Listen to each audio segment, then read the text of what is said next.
Bonjour à tous et bienvenue dans cette nouvelle vidéo du tutoriel Nalios. Aujourd'hui, nous allons voir ensemble comment réagir si vous avez des problèmes d'email et que vos clients ne reçoivent plus vos emails. Donc, il y a quelques tests à faire, étape par étape, et on va vous montrer ce qu'il est conseillé de faire à ce niveau-là. Donc, tout d'abord, si vous avez un serveur de messagerie sortant, c'est important d'aller tester que la connexion est toujours bonne. Donc, ici, par exemple, je vais taper serveur de messagerie sortant en étant en mode debug. Ici, je n'en ai pas, donc si vous n'en avez pas, ça veut dire que vous utilisez uniquement le serveur de messagerie Doudou, donc vous ne devriez pas avoir de soucis.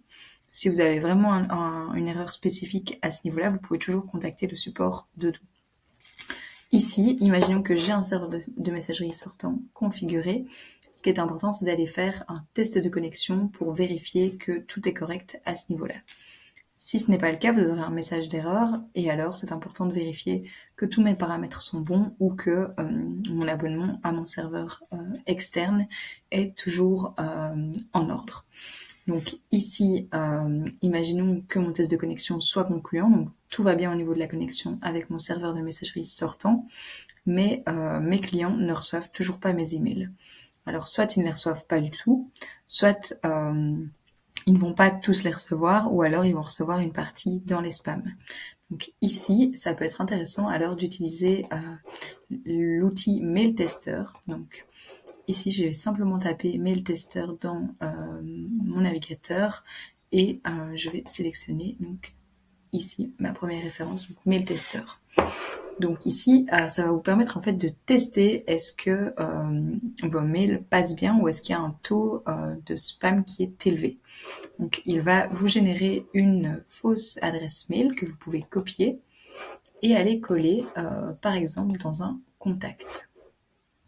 Si je vais simplement créer un nouveau contact, test email,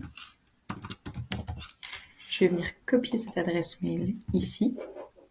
Je vais enregistrer mon contact. Ensuite, je vais simplement lui envoyer un email. Une fois que mon mail est envoyé, je peux simplement venir cliquer ici sur « Vérifier mon score ». Donc ça prend parfois un peu de temps à charger.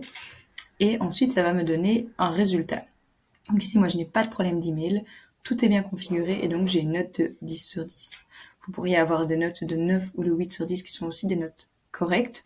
Mais si vous avez vraiment des soucis d'envoi d'email, ça peut vous donner des informations sur quels sont les points qui bloquent.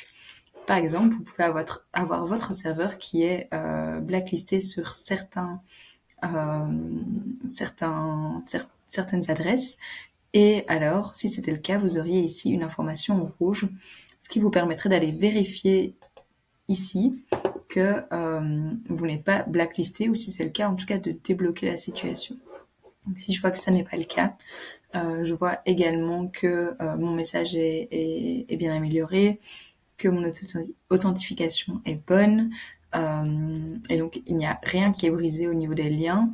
Mais donc, si vous aviez un souci à ce niveau-ci, vous verriez vraiment que vous avez des informations assez précises qui vous permettent de faire des fixes, soit au niveau des serveurs, soit au niveau directement de vos données, par exemple sur votre nom de domaine ou encore sur votre serveur de messagerie sortant. Donc ici, ça va être très intéressant de pouvoir venir améliorer les points qui sont négatifs et ensuite de pouvoir refaire des tests. Donc une fois que vous avez amélioré ce qui semblait ne pas être correct, vous pouvez simplement régénérer une adresse.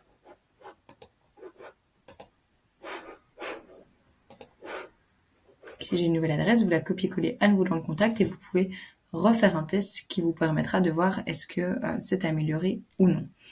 Si ce n'est toujours pas ça le problème, alors il faut continuer de chercher plus loin, de voir quel peut être l'autre problème. Est-ce que ce sont une redirection qui a été mise en place qui n'est pas correcte? Est-ce que j'ai des erreurs au niveau de mon domaine, etc. Donc il y a d'autres pistes d'amélioration. Mais ici, ça permet vraiment de faire une première analyse et de pouvoir déjà améliorer ces points-là. Voilà, j'espère que cette petite vidéo vous sera utile et n'hésitez pas si vous avez la moindre question. Bonne journée!